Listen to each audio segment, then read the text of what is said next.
Greetings and welcome to the Mount Rushmore podcast. We are excited because after a year or so of being remotely connecting with each other to record this podcast, Michael, Richard, and myself are together back in the studio. So, woohoo! Fanfare! So if our sound quality sucks, it's just us. It's not the connection. We can't blame Zoom. Yeah.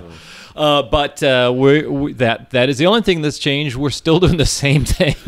We are rating, reviewing, debating, deliberating the most ubiquitous aspect of a variety of topics. And this week is no different. It is the Mount Rushmore of Manias. Richard, thunk it up. I don't know why I thought of this necessarily. I think I was thinking about one of the ones on this list that I have.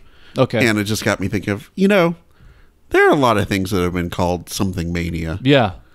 This is a phenomenon that's happened throughout history. Right on. Okay. So let's dig into it a little bit. Okay, I love it. All right, Richard chose it, so Michael starts. So my first choice, it's probably the one that you might have thought of, Richard, maybe not, but I'm going to just say it, Wrestlemania. Oh yeah, that's on my list. Okay. Where I love the idea, I'm sure we'll talk about the history of it, but I love the idea that these people that are in the ring are potentially so crazy and obsessed about wrestling that they have this neurosis that they are like just they're so motivated. They just can't not but wrestle. They cannot. But only once or twice a week on the broadcast, and then once a month on a pay-per-view. Yeah, but the Wrestlemania as a concept, I just love the idea that people are, they dress up in these crazy outfits and they have to do it, and then they have to get in there and have a parrot on their shoulder as well, or whatever, Is this going beyond the normal, logical, regular amount of wrestling that should exist in a person's life, so that Wrestlemania is an inordinate amount of wrestling? Yeah. It's an aberrant. Yeah, I know that throughout the years, it's probably should have changed to WrestlePalooza, and then WrestleGeddon, when they just started adding the different different suffixes on the ends. But WrestleMania started in the early '80s, where Vince McMahon, CEO or whatever he is of owner of WWF, started going into all these other people's territories and buying them up, and then decided he wanted to put on a big, kind of nationally televised event. And they did it through, I can't remember what the name of the system is, but basically it's like they had a bunch of people come out to see it in the arena, but then they also broadcast it live to movie theaters. So you'd have to go to a movie theater to watch wrestling, like live broadcast to a movie theater. It was like before, like the real pay-per-views. Obviously now, like Richard said, they have WrestleMania comes on, and it's on, WWE, the app, the network, or now it's whatever. on NBC or whoever Peacock, owns it now. And they have, like monthly pay-per-views and all these different things that have kind of definitely diluted the specialness of this once-a-year thing. Yeah. As a kid growing up, I remember there was kind of just the four of them. There was like WrestleMania, and then there was SummerSlam, Survivor Series, and the Royal Rumble. Yeah. And then, of course, 4 is not enough. There's 12 months, so let's add in Backlash, and then let's add in Vernal Equinox. Yeah. So what's the Arbor Day one where they wrestle hitting each other with limbs. But the big showcase, I think Vince McMahon definitely had an eye for a bigger picture than what all these other little territories really were running around. They were focused on, we broadcast TV, we do have our wrestlers in these areas, and that's it. And then he was like, well, I'll just do everything. So what are you going to do? Yeah, he was the first one to think nationally. Yeah. Instead of just like in your own little mid-Atlantic or Texas or Florida or wherever. Yeah. He was the first one to think this could be a national or even a global sort of entity. I didn't realize I was doing the research on this. I guess WWF at the time was in the red and bleeding money. And he actually had to put up his house as collateral to get the money to be able to pay such luminaries who showed up at the first Wrestlemania as, Well, here we go. well, Muhammad Ali. That's a big get. Cyndi Lauper, which in like 85, that's a big deal. Liberace, Well, Billy Martin, Mr. T. wow. Wow. That sounds like the greatest Love Boat episode I've ever heard of. But yeah, he had to basically risk everything for this like concept of, you know, you could do this massive show. And then the other thing I didn't realize, and I remember watching, my family, we didn't have pay-per-view at the time. I don't know that anyone around us did. And we certainly didn't go to what it probably would have been Selland Arena to go see the closed circuit. So we did what I think most. Thank you, closed circuit. I couldn't think of the name. So I think I did what most people did is we rented the video of it like 6 months later. It'd come out on Coliseum Video. And the actual WrestleMania itself was only 2 hours long. Now, Michael used to have me over to watch WrestleMania for a few times. And he can attest to this. WrestleMania is like 6 hours long now. It's just it's like a long I'm not kidding. Yeah. This is not exaggeration. It is just it's a slog. And of that 2 hours, only about an hour was actual wrestling. So I can't imagine. It's amazing to me that people got done with this and were like, wow, I really got my money's worth. Yeah. So the headlining event of the first WrestleMania was Hulk Hogan and Mr. T. Speaking of mania, so you got Hulkamania, and versus Paul Orndorff and Roddy Piper. And this little secret, this is something I did know about, because anytime you hear anything about WrestleMania, the inside stuff, everyone hated Mr. T. Oh. Apparently he was a dick. Oh. He was I think as Roddy Piper said, basically, Cyndi Lauper came in and was like, what can I do to help you guys out? And Mr. T was basically, what can I do to help Mr. T out? Oh. He almost bailed at the last minute. He didn't want to like look bad in any way possible. So he basically had to go in there and dominate these guys, even though he wasn't a real wrestler. Oh. And so Roddy Piper thought, he's going to make me look bad. So he refused to lose to him. So they had to work this thing. So Hogan had to beat him. And it was like a big mess. But, and there are so many ways that WrestleMania could have absolutely crapped out, and it didn't. And now it's like this whole weekend. It is it's funny you said the mania and you're referring to the wrestlers. I think it really is about the fans at this point. Yeah. You know, it's the whole weekend. You got the NXT, which is like basically AAA for minor league baseball of WWE. You've got all these like access sort of things where you got the people signing autographs and get to meet wrestlers and stuff like that. And I know people who just make it a habit every year. They go to WrestleMania, like our friend Ashley. She goes with her boyfriend Russ, and they've been going every year for the past several years. Oh. Yeah. And so even if it's something, I think, like the Super Bowl, where even if you're not a hardcore wrestling fan, you might watch WrestleMania, and that'll be the one thing you watch every year. Mm-hmm. Wow. It's like Christians going to church on Christmas Eve. Christmas, yeah. And it was almost called the Colossal Tussle. That was the name that Vince McMahon was pushing before someone got to him and said, maybe not. How about WrestleMania? That is funny, because it does seem like Vince McMahon might be one of the last incarnations of the huckster in the P.T. Barnum kind of mold. Sure. And certainly that was his family legacy, right? That Yeah, his dad was the original owner of WW at the time F. But like almost like a Colonel Tom, kind of. Oh, person. Sure, yeah. He was a even before he was, for a long time he owned the company, but he was just publicly an announcer for the company. Yeah. But he certainly had the ability to be able to create a spectacle. Yeah. And this was kind of the start of that. And I would say he also kind of evolved into like almost like a Ted Turner kind of character, kind of media mogul. Oh, sure. Entertainment titan. They had a big feud, and we could do an hour probably on Ted Turner versus Vince McMahon. But he definitely, this was what launched WWF from being this sort of niche sort of wrestling, just for wrestling fans, to something that like everybody knows Hulk Hogan, everybody knows Andre the Giant, stuff like that.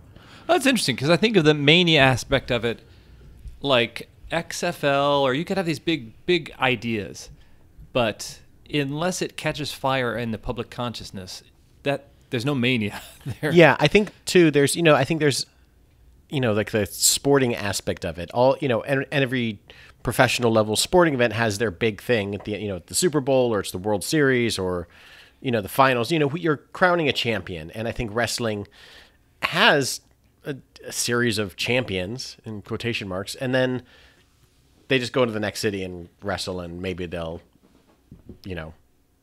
be champ, not, lose the belt the next day, most likely not. But this, I think this is definitely a way that they kind of provided themselves this is the end of the year, even though it's like in March or February, whatever the hell it is. It's like, oh, okay, this is end of the season. It's like the end of the this is the end Game of of Thrones. It's like the season ending episode. Yeah. Basically. And in terms of the manias, I was reading about the first Wrestlemania and Roddy Piper talking about how they were supposed to have limos for all the main event wrestlers, at least, to get out of the arena. And when they got done for the heels, the limos were mysteriously gone. So and you had these fans who were ready to kill the heels, kill Roddy Piper and Orndorff and all those guys.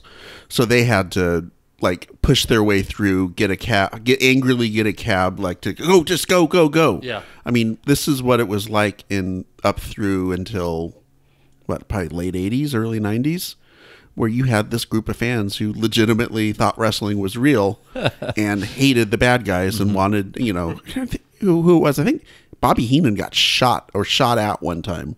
Wow. While he was, or I think he got shot at while he was working. He told a story about that. I mean, people really took this to the extreme. Wow.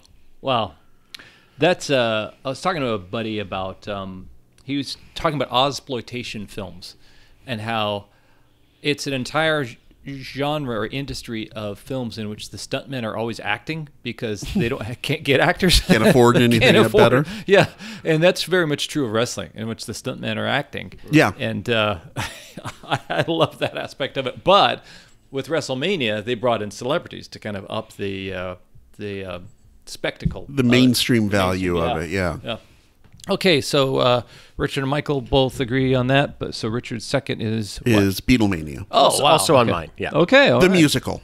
Wait, what? No, not the musical. Although it would be great if it was. I think I saw the touring with Marshall Crenshaw. Marshall Crenshaw, yeah. Oh my God, yeah. I know he did the Hollywood stop on the tour. So if you saw it, you wouldn't have seen it in Hollywood, but you would have seen it. No, I saw it in Kansas City, so maybe it wasn't Marshall. Who the hell knows? Who the hell knows? It's funny. I was actually looking at Beatlemania and the list of that on the Wikipedia page. They have this list of all of the different people who did it. Yeah, and half of them are also portrayed John in Rain, the Beatles tribute. There's this one really popular Beatles tribute, and it's all the Beatlemania, the musical guys also went into that. Oh, that's interesting. Yeah.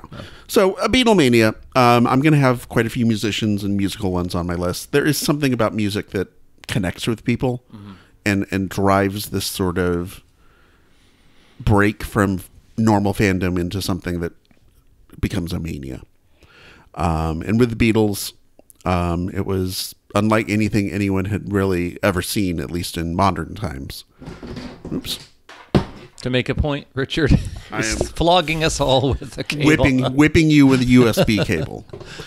The Beatlemania actually started in 1963, late 1963. They played a show at the London Palladium that was broadcast on television. And it was really the first time where a national audience got to see this phenomenon of these teenage Beatle fans screaming and crying and basically making it so you couldn't hear the Beatles actually perform. And it's for me, it's one of the reasons it's interesting. It's if you didn't have Beatlemania, the Beatles probably continue to perform live.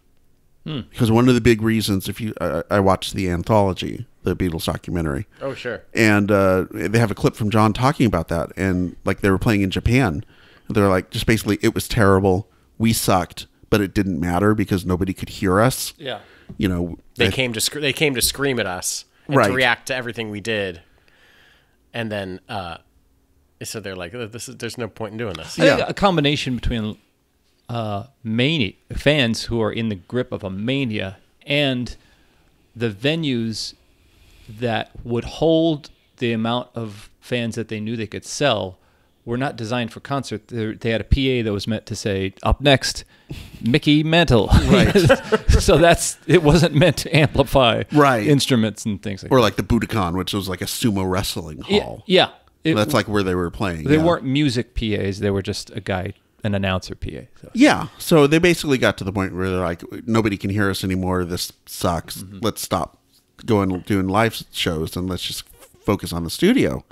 And so maybe you don't have Sgt. Pepper if they continue to play live. So it's partially I'm intrigued by Beatlemania because of that. Partially I'm intrigued because another thing I remember a clip from John Lennon saying was being in Beatlemania, being one of the Beatles, it was like being in the eye of a hurricane. And everything else was going on around you. But if you were a Beatle, your life was basically fly into town, get in a limo, get smuggled into your hotel room, stay in your hotel room for a day, get smuggled from the hotel room in a limo to the backstage, do your show, get back in a limo, get on the airplane, and go somewhere else. Like you never had time to actually interact with people. Like they talked about, I think it might have been in Japan, getting a day where they actually snuck away from their handlers and went out and just kind of did shopping incognito and stuff like that. And the handlers had to come back and get them after a couple of hours. Like, very bad. Don't go away from us. Very dangerous. But that was the exception. Most of the time it was just isolation. So you would think it would be exciting and crazy to be part of this like spectacle. Really, it was just stifling and boring. Yeah. And their observations in regards to their sympathy for Elvis, who they had yet to meet, but would meet, but knew that he was in it alone. Or he had Red West, or he had, his mafia. But for the most part, it was, in the early days, he didn't have those guys. He was just all by himself in that hotel room. What were you saying, Michael? I think that such a big propellant of it is the images of these, especially like young teenage girls, just absolutely losing their minds. Yeah. Like there is a certain phenomenon of like fandom where you just give yourself over to whatever it is that you have declared to be the most important thing in your life. And a young woman's love for a one of these four guys, I'm sure each of them had their favorite Beatle and fell in love with them to a certain extent, and to see them perform, and which they just lost it. They just, to see someone cry in happiness from the moment someone, it is this weird kind of psychosis. It is this weird thing. Boy, you just lost your entire thing, and you've been crying. You've been so jazzed to see them, and you're just crying throughout the entire thing. Yeah. Yeah. Crazy for these guys. Yeah. I mean, like you didn't even get to see the show really, because you were just like completely almost in a out of body experience. Mark Lewison's book, Tune In, goes up to basically the beginning of American Beatlemania.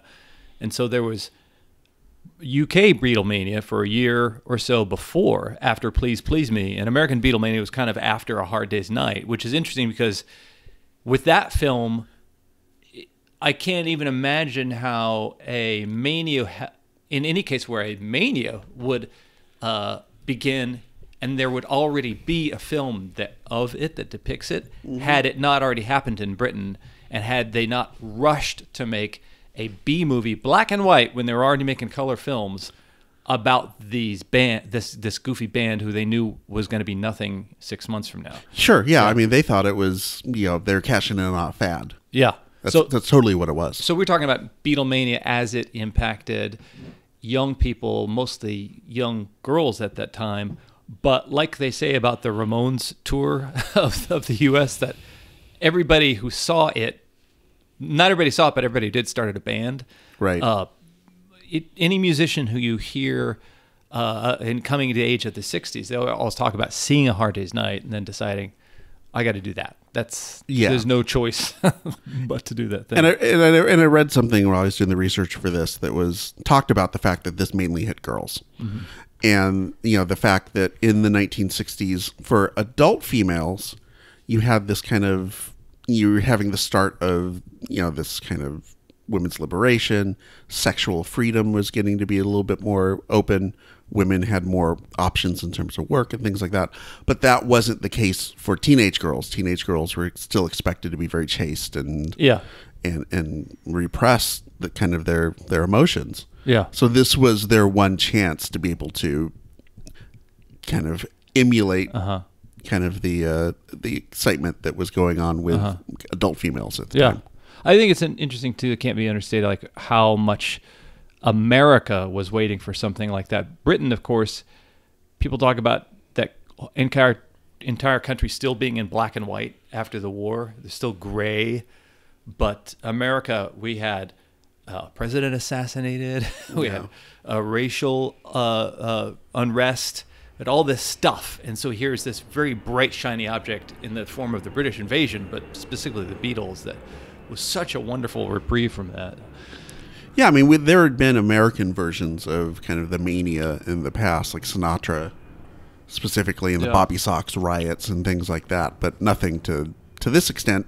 And to your point, it was the first time where it was something that was kind of foreign and cool as well. Yeah. Also, to an emerging demographic, the American teenager, which is a baby boom phenomena. Yes. Here's all these people who had cars and money, and then now a market was waiting to consume all this stuff. So, okay, so we are at our halftime, and I think Rushmore Mania is gripping the nation. Oh, really? Well, I did have to fight through a throng of screaming fans to get into your garage today. So, and by that I mean your dog. My dog. Oh, sorry, Richard. They've torn your shirt. Oh, that came pre-torn. It's hip. I would love a thong of screaming fans. Hey, you could do worse than that, right? Depending what they look like, So yes, participate in it. You can buy all our Rushmore wigs and Rushmore suits. The Rushmore fan club. Rushmore will be fan starting club. up soon. Richard's the dreamer. Michael's the hunk. I'm the goofy guy with the big nose who keeps the beat behind the drum kit. You can participate in that mania by download, rating, and reviewing past episodes, and you could also suggest future episodes. We'd really dig it if you did. It would be fun to know what you want us to talk about. So we are back, and Michael's going to let us know his third mania. My third mania isn't a pop culture one. It is Kleptomania. Okay. All right. Fun. You stole that from somebody, didn't you? He stole it. It is one of the more fascinating of... They're all fascinating. Anytime that you are compelled to do something beyond what you know you can do. Any of these manias that we discover, whether they are brought on by pop culture or your own personal psychosis and situation, when you get to a point when you can't control it, it's wild. A lot of kleptomania isn't driven by need. It's just driven by this need to steal something and to get away with it. And it's not necessarily done by means of like, oh, I need to steal this very valuable thing in order to sell it, or in order. It's not necessarily thievery in that sense. It's not like you're planning something. It is so many of these are like these just compulsions. You don't know what is motivating you, whether it's something that was developed at like an early age and you got away with it, and then you kept getting away with it and over and over, and then it turned into just your behavior. I think it's very fascinating. I don't know if I've certainly stolen things when I was like a teenager, like a candy bar or something, just to see if you could do it. But like, I don't... Wasn't a compulsion. For it to go from that to something else, I don't know what that exactly takes. I do remember hearing about a news story about this years ago, about I think it was a study or something that showed with older people that they are the most likely group to be a compulsive thieves. Oh, wow. And it's because it kind of gives them it's not because they need stuff necessarily, or the money or the objects. It's about basically having something that gives them a sense of excitement in their lives. It's kind of that thrill of, like Michael said, hey, can I take this? Can I get away with stealing this, 12-pack of eggs? Or this 12-pack of eggs. That's like the most commonly used phrase for Not that. a dozen. Right? No, 12-pack. Or this gallon of milk or whatever it happens to be. And that's what's exciting to them is like, can I get away with this? And that's what drives them. It's not necessarily, it sounds different in your ex's case. It sounds like that was really more driven by this need for material possessions. Yeah. Boy, every time I'm doing the self-checkout, this like thing, boop. I just made that noise. If I just can make the boop, Right. they won't know that I didn't really scan. You put the thing down and it doesn't weigh, and it's on the scale. It's like, how does it know how much this exactly weighs? How does it? It doesn't know. No, it doesn't know. It's 11 eggs. How does it know? So when you brought that up, have you stolen anything, Michael? Nothing of like any. I don't remember anything of any particular Yeah. value. I probably took a candy bar or something from like a whatever just to try it and whatever. Yeah. I have a vague memory of going to a friend's house and like stealing one of his toys. Nice. Because I really wanted that He-Man character named Squeeze, who was this guy with these big long snake arms, and I just took it because I could. Yeah. You know, when you're 10 and when you're playing at a friend's house and things get lost all the time. Yeah. In my head.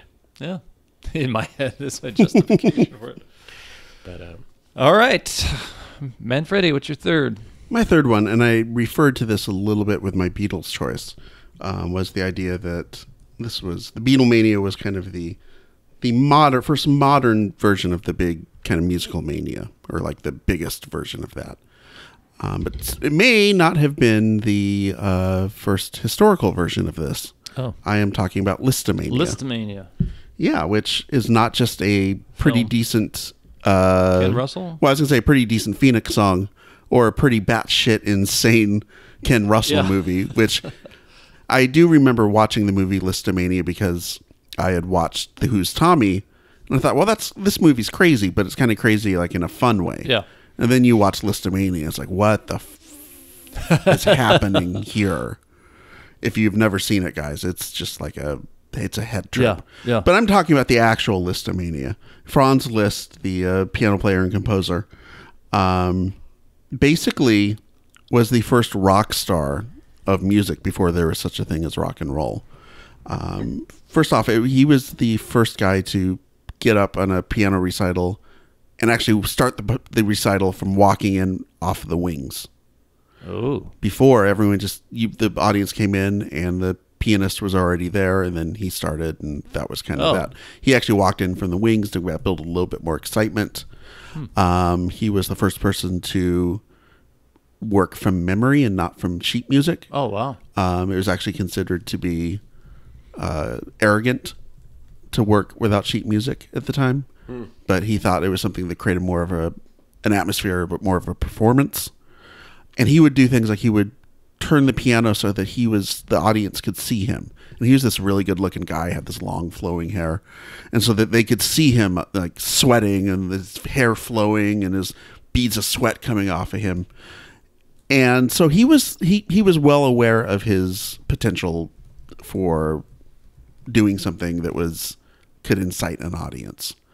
And he did. The term Lisztomania was something that actually came up in the press because he did this tour of Europe, and people, especially women in their 20s to 40s, were just going nuts, storming the stage after his performance. If there was a broken piano string, they'd fight each other for it. If he had a cigar that he'd smoked, as soon as he put it out, some woman would come up and swoop it up and keep it as a souvenir. Yeah. And to me, that's just kind of shows that we can try to ascribe a lot of different cultural reasons for manias. And, well, it started because of baby boomers, or it started because of all these different things that we talked about with the Beatles. But to some extent, it's just the result of good showmanship. That if you are somebody who knows how to put on an exciting show, and you're probably helps if you're really good looking and can play off of that and do all of these different things. This will happen. You don't need to have sociological conditions to click into place for it to be able to happen. Those sociological conditions are always there, and it's not necessarily that there's a certain group of people who are more likely to fall under the sway of a mania. Oh, that's interesting. Yeah, I think it was the song "Rock Me Amadeus" by right Falco. Sure. That made me think that Amadeus would have been as or the movie Amadeus. Or the movie. Really, yeah. Which is not factually correct No. on almost any level. I think Lisztomania is about as factually correct as Amadeus, but... Wow. Can you imagine the ladies like, look at that wig. It's powdered so well. Yeah, powder's just flying off when he hits those notes. Oh, my God. Okay, Winfield, what's your fourth? My last one, maybe a bit of a homer pick here in LA, but Fernandomania. Very good. Nice choice. Pitcher for the Los Angeles Dodgers, who debuted as this 19-year-old kid. Fernando Valenzuela was a pitcher for the Dodgers and a few other teams, but he was this Mexican baseball pitcher who went 8-0 in his first 8 starts, and that year won the Cy Young Award, the Rookie of the Year Award. Dodgers also won the World Series that year, and he won the game that he pitched. But what was his whip? I don't know what his whip was. Oh, okay. Richard, you had a whip earlier with that USB cable, so my whip was right USB along cable.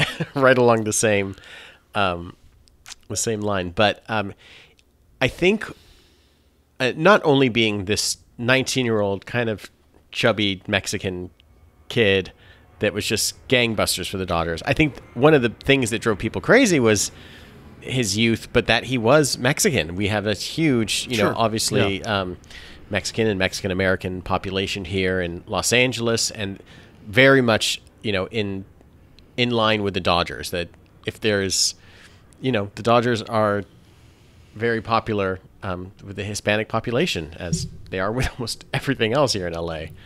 And to have this, young kid from their backyard come in and just dominate so easily and so readily, it was just like something else. Mm-hmm. And, he'd come out and they'd play ABBA's Fernando when he came out. And he got the nickname of El Toro. And people went crazy, at least for the first year. Sure. And, I think baseball is prone to have like these kind of little magical moments. It's a very old, it's an old-timey sport, but it's prone to have these moments that people don't forget. And if you can build on it and tag it with something with a mania, right, then it just kind of cements its own legacy. Mm-hmm. I think there's something about baseball too, and I can't put my finger on it, but it tends to lend itself to these kind of out of nowhere success stories. Yeah. Maybe it's because games, season's 162 games. It's a really streaky kind of sport. So you can have guys all of a sudden go on these like crazy hit streaks, or, go 8-0 in their first season or something like that. I know one pitcher, Mark Fidrich, the Bird, who pitched for Detroit in the 1970s, was this big goofy looking guy with like curly hair, talked to the baseball whenever he'd get it back from the catcher, would shake hands with a fielder who made a good play, and just became this like cult hero. And then 2 years later, he screwed up his knee and he was out of baseball. So there's something about, and I can think of a lot of stories like that. There's something about baseball that really lends itself to that kind of romance of, hey, where did this guy come from? We love him. Yeah. It's something fresh, something we haven't seen before. There definitely, and maybe it's, like I said, kind of the homer nature of it. There are a few times when a player has been on the Dodgers that just generates just like these, they're just these megawatts of power that come out of just their presence. Like when Manny Ramirez first came to the Dodgers, it was crazy. Or Puig. So Puig as well. He's just this, this guy that was just this brick shithouse of a dude. And he was the size of, Bo Jackson, like sort of just all muscle and just played like a crazy person. Manny played like a crazy person in a certain... Manny may have been a crazy person. Well, yeah, but there are just like these moments where like these people come to your team and they just like, oh God, it's like, you don't know why. You just fall in love with like these people.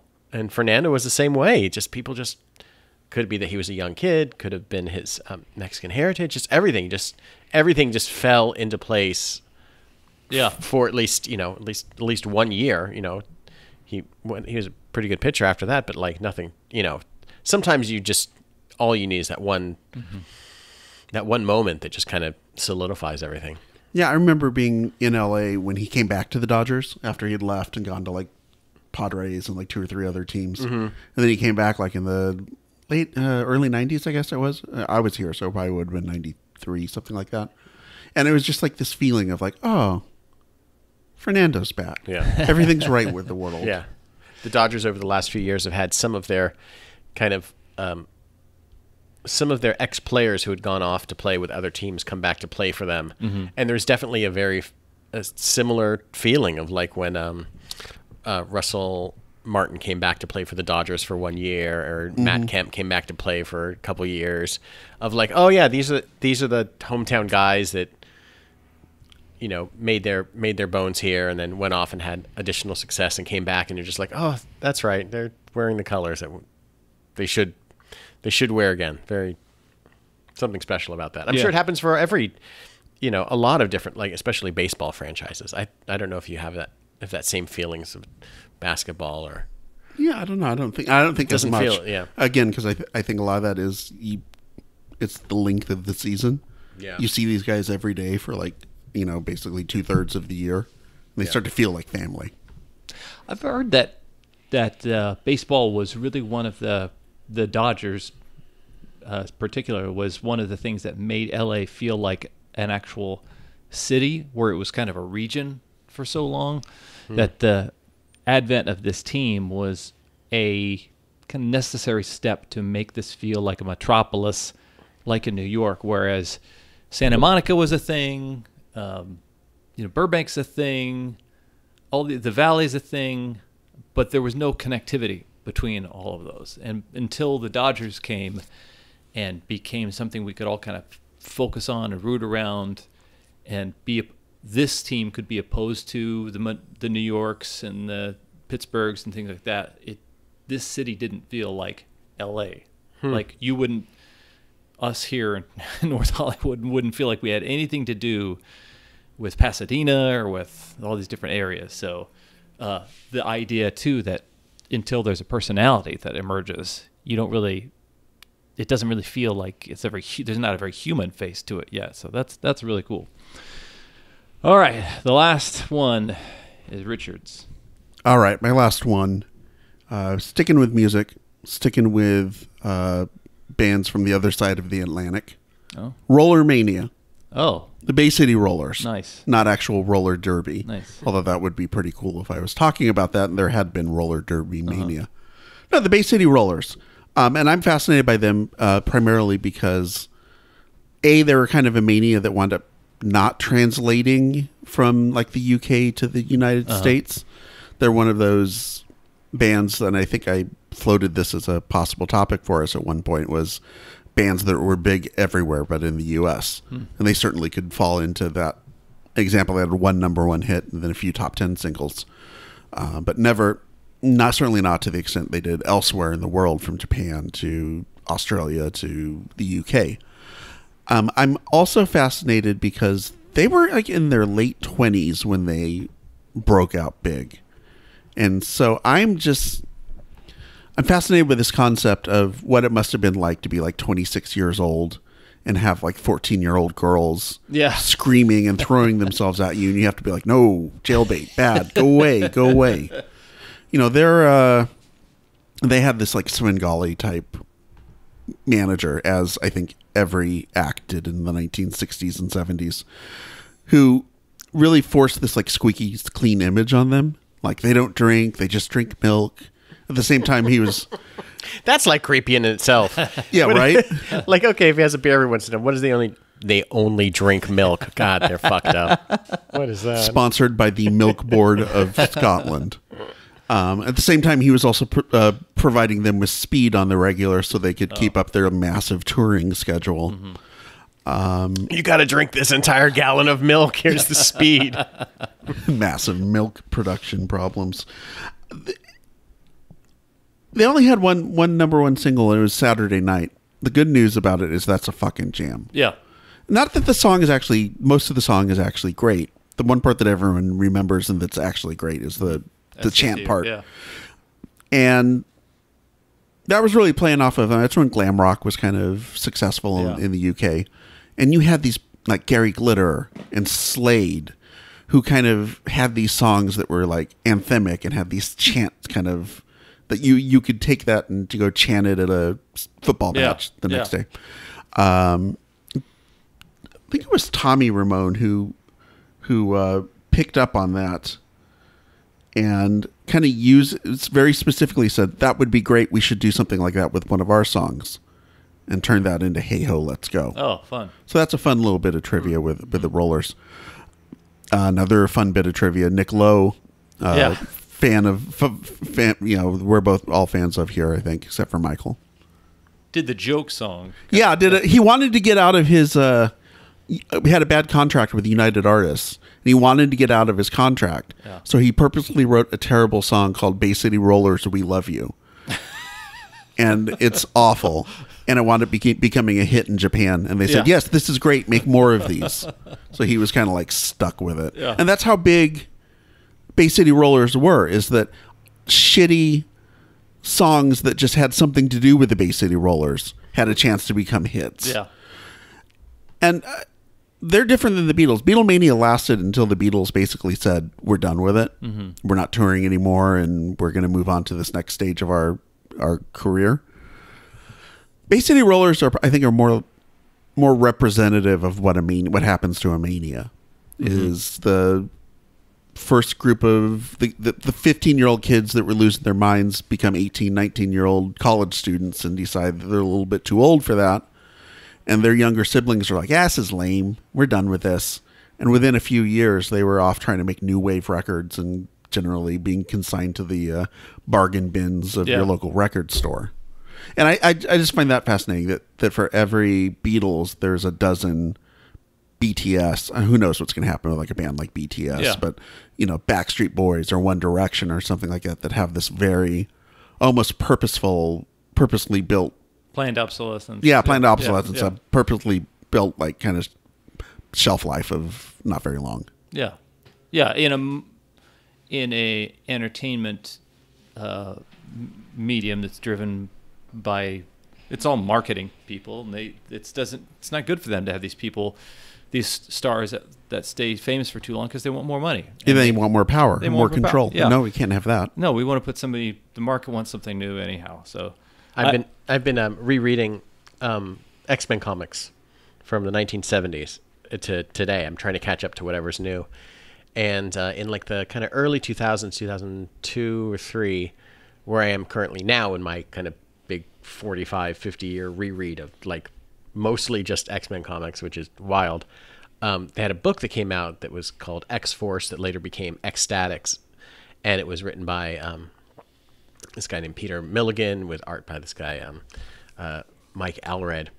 And it kind of reshaped like these random mutants into like pop stars. Mm-hmm. And they're constantly trying to work on like their Q rating and they're trying to kind of one up each other and try to see who is the most popular and how good deaths are within the team, how good, what leadership means. It's like the idea of like, I love this idea of like this, mutants as fashionable and a superhero team as fashionable and what the teenagers are into and how they're constantly trying to, they eventually all get killed, I think. Sure. But like just the idea of like this limited lifespan, they're definitely, you can feel them operating under this weight.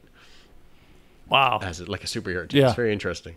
As a kid, I remember hearing Bay City Roll. I think my cousin had the 45 of Saturday night, but then Saturday morning after Scooby-Doo, if you watched the Croft Superstar Hour, sure, which was it was renamed the Bay City Rollers Show after 8 episodes because they were the centerpiece of it, but they had replaced a fake band on the Croft Super Show, Captain Cool and the Kongs. Just like a band of actors from LA they put together that they clearly wanted a real band, but nobody would do it, so they put together a band, these schlubby actors. Mania never took off. Mania never took off. But yeah, as a kid too, and then anything that was related to, Sigmund and the Sea Mon. If this band is in the same world as Sigmund and the Sea Monsters, or like Witchy Poo, I'll take it. Yeah. And then the Hudson Brothers, Razzle Dazzle Hour. The Razzle Dazzle Hour, yeah. It's like another mind-blowing thing of like in Australia. Were they Australian? I forget what they were. No, they were American. Were they? Okay, yeah. Yeah, that's pretty awesome. And I think the residual nostalgia for the Bay City Rollers was enough to make So I Married an Axe Murderer. Oh, sure. Sure, the Ned's Atomic Dustbin cover. Yeah, of Saturday Night with the Scottish character Mike Myers was playing as his own father. Okay, let's rank them up. So y'all we can't have a Mania without Wrestlemania. We can't have a Mania show without Beatlemania. But because it's a taste of LA that I didn't know about Fernandomania. I mean, I kind of knew, but wasn't here to experience it. And let's keep it all music with some Rollermania. All right. So that was cool. We're back, guys. Woo, we did it. We're back in the thing where you have to drive 45 minutes to back in the house. Back in the house. Back in the thing where I have to drive for 45 minutes to get here to record for an hour and then another 45 minutes back. Sorry, dude. Well, I shouldn't have moved to the sticks. Yeah, we'll do 2 episodes next time. Okay, this has been the Mount Rushmore of Manias. I, as always, am Jeff. I'm Richard. I'm Michael.